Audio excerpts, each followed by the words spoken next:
It has never been harder to resist buying stuff. So in order to resist the temptations to spend beyond my means in 2025, I have put together a list of things that I definitely will not be buying in the next year. Now, frugality and this video are not about being a miser and never buying anything new. These are things that I have identified that I don't need and don't have strong feelings about. I sacrifice these so I can spend on the things that I love, and obviously you have your own list of things that are priorities to you. I would love it if you could share your own de-influencing lists with me. What stuff will you not be buying in 2025 and why? Please let me know. I cannot wait to see what you guys have to say. First on my list is the Stanley Cup. I've looked at the Stanley Cup in shops and honestly, I totally get the obsession. I think they look really cute. I love the different colors that they come in.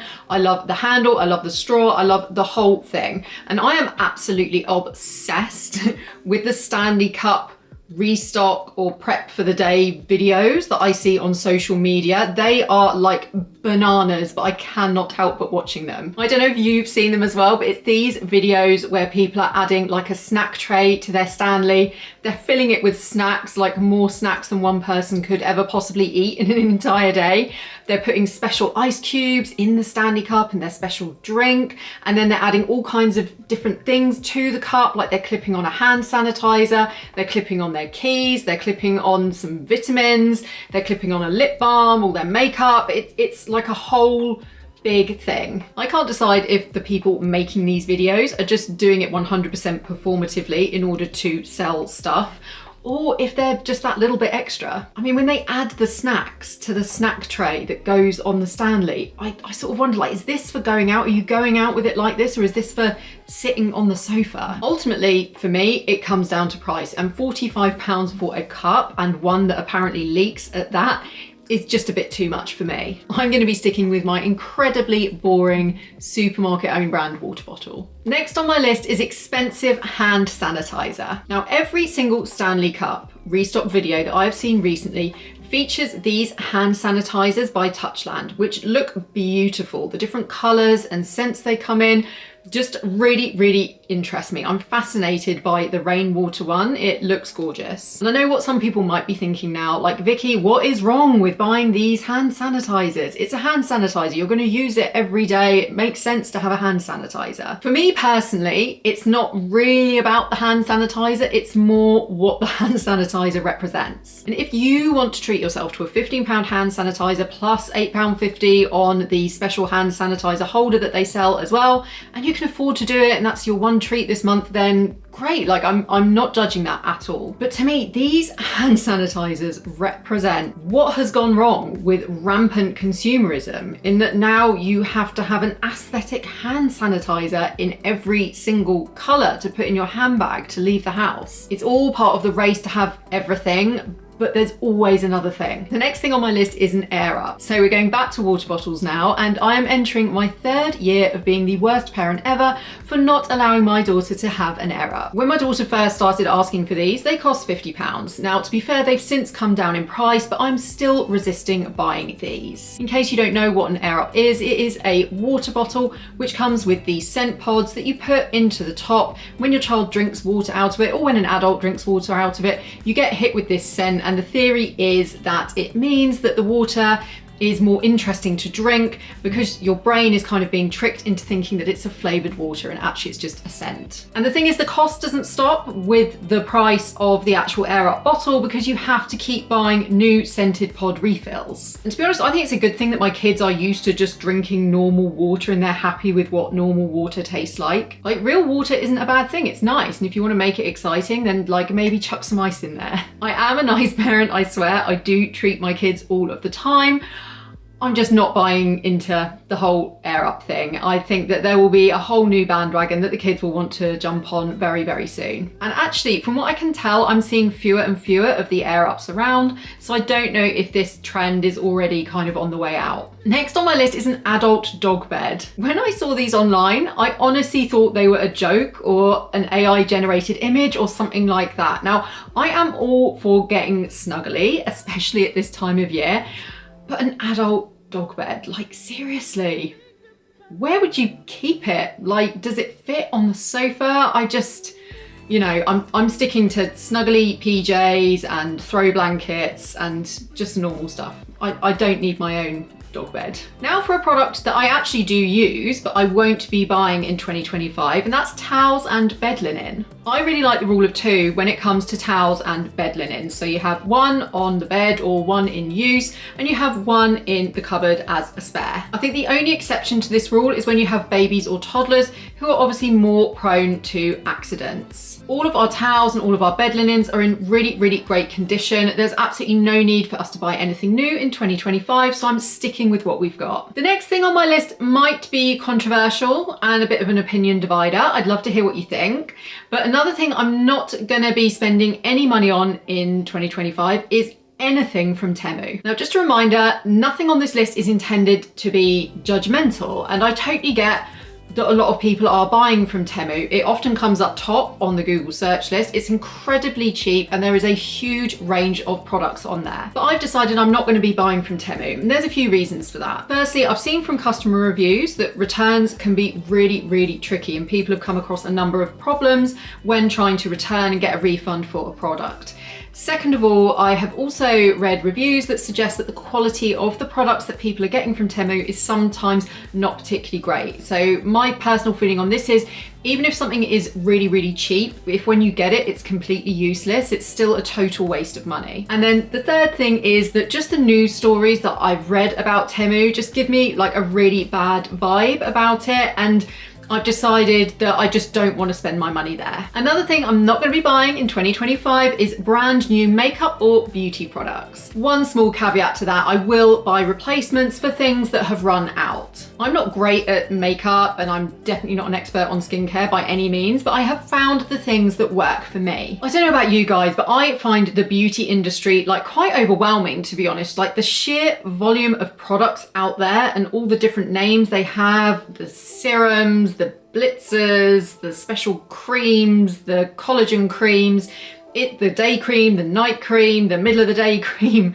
There's so much out there, and actually when you stop and listen to what actual dermatologists say and skincare experts say, your skincare regime actually should be relatively straightforward. It's like cleanse, clean your skin, and moisturize regularly. Make sure you're using SPF when you're going out in the sun. So I'm really making a conscious effort to keep my skincare regime very, very simple. If at any point I start having an issue with a particular product, I'm going to try and use that up, and then I'll replace it with something different. But I'm really, really aiming to keep my collection of skincare products very, very minimalist at the moment, and just really stick with what is working for me. On a similar note to that is haircuts. Those of you who are regular viewers of this channel will know that I did not go to the hairdressers at all in 2024, and this saved me hundreds of pounds. I've been trimming my hair myself at home with hairdresser's scissors, and I have been dyeing it myself at home as well. Now, I wouldn't necessarily recommend that you rush out, ditch the hairdresser and colour your hair at home. I think there are so many pitfalls to doing this. It's possible to get it horrendously wrong and then have to spend a lot of money on a hairdresser to come in and rescue you and save the day and fix it.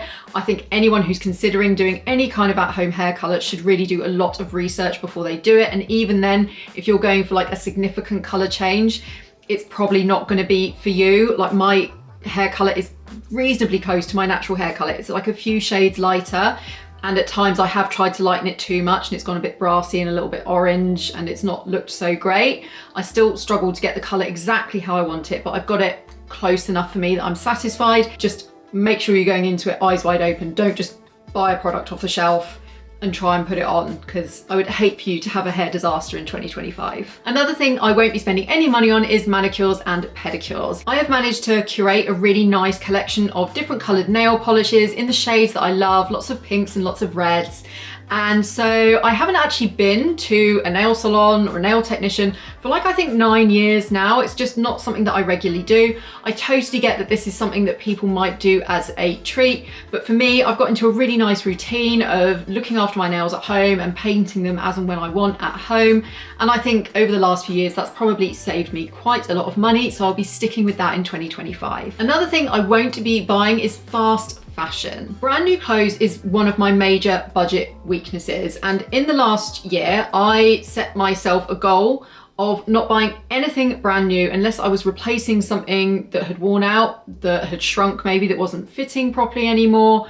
Only things where I genuinely could not repair or fix what I already had. And my other caveat has been that I'm only buying things that can work with the stuff that I already own, because I think when you buy something that requires lots of ancillary items to be bought in order to create an outfit, all you've done is bought yourself a problem. So these days when I'm clothes shopping, I look for something that I'm really confident that I'm gonna wear for years to come and that goes with items that I already own in my wardrobe. And on a similar note to this is handbags and accessories. So I have a bag for going out with the kids, I have a couple of nice going out bags, and I have some larger bags for stashing away sweets and stuff when we go to the cinema. I also have several nice pieces of jewelry that I've received for birthdays over the years. These have got sentimental value and are really, really precious to me. I don't really need anything else other than these things that I have. So I have made this a goal that I won't be buying any additional things, any additional handbags or accessories, jewelry in 2025. Another thing that I won't be buying in 2025, and I feel like this one is just common sense, but it's definitely something that I used to waste my money on,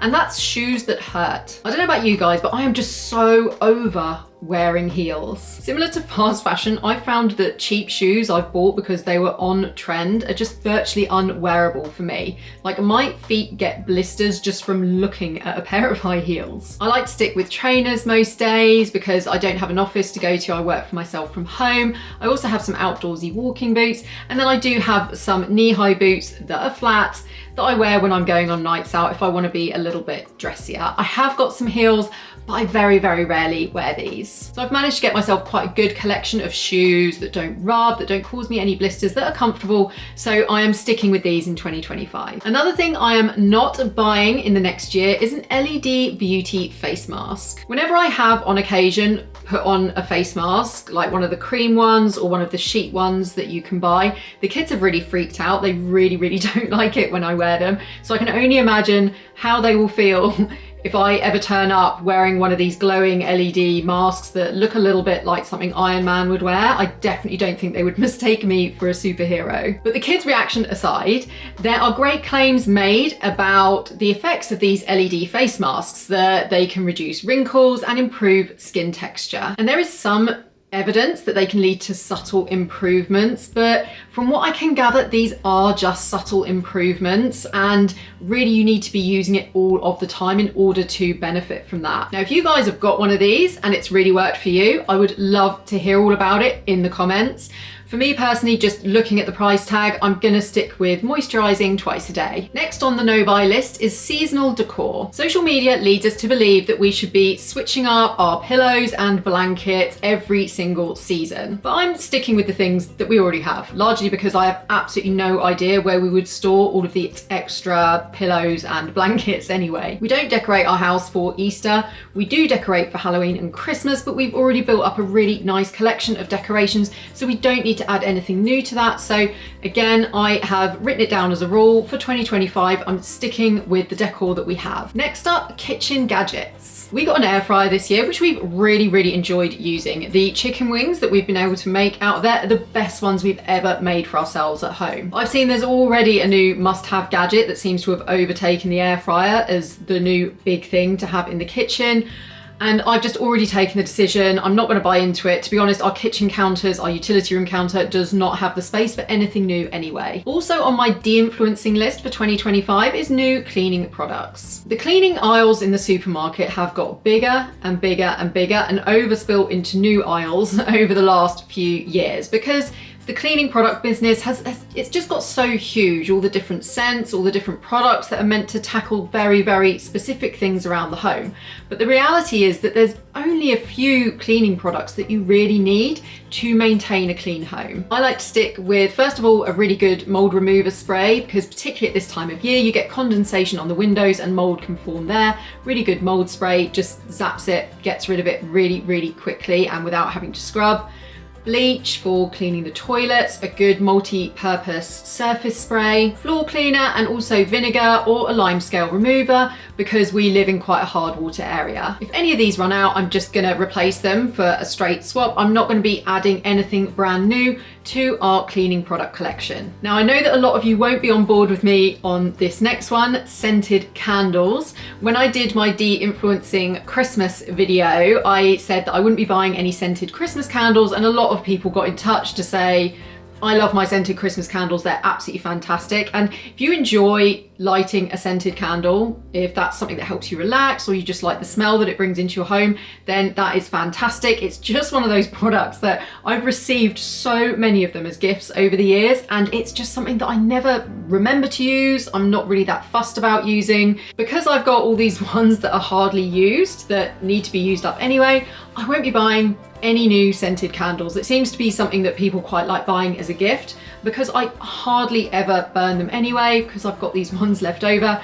I'm saying no to any scented candles purchased by me in 2025. But if you love your scented candles, I totally get it. Next on the list is something that I bet you've got tons of at home, and that is mugs. Now, I don't actually drink tea or coffee, which I know is a bizarre thing for a British person to admit. It is a miracle that I haven't been kicked out of the country yet. But my husband does drink tea and coffee, and my kids have just started to drink tea and decaf coffee. So they do use the mugs in the house, but we have got a really sizable collection of mugs already. We don't need anything new. And the final thing on my list is fresh flowers. I did not buy myself any fresh flowers at all in 2024. It was something that I used to treat myself to, like not regularly, but maybe once a month or every other month, I would buy myself a bunch of flowers. And in summer particularly, I would always buy myself a bunch of peonies because they're my favorite flower. I was finding that I would bring them home. They would be lovely for 2 or 3 days or even a week if I was lucky, but then that was it and they would just go in the bin. Now, I'm someone that's always really struggled to keep houseplants alive. However, I started buying from this brand called Patch Plants, which is an online only plant seller, and they have a section on their website where they have unkillable plants. And I started sort of buying a few plants from there, and honestly, they are incredible. They've lasted us for several years now. They're still going really, really strong. They still look amazing, very healthy. And I rely on those now to kind of brighten up the house, bring a little bit of the outdoors indoors, and just create a sort of more cozy, homey environment. Thank you so much for sticking with me all the way to the end. Please give this video a thumbs up. And if you're not already, please subscribe for lots more money saving tips from me.